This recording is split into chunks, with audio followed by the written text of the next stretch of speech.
Hello everyone, welcome to Bambasa Kamancinza TV. I'm here to update you ngokuzokwenzeka kuSibongile Dlamini kusukela ngoMsombuluko ngomhla 5 May 2025 kuya ngoLwesithathu mhla 7 May 2025.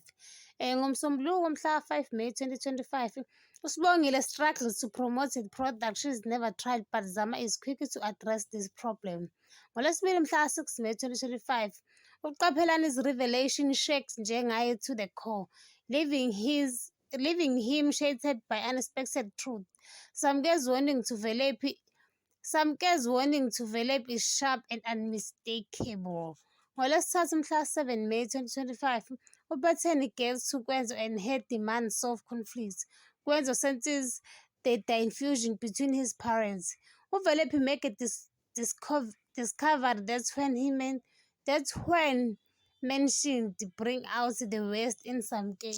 Ke bamba lapho ungakhohlwa ukucindezela notification bell nokusubscribe noma usho umbono wakho. Bye.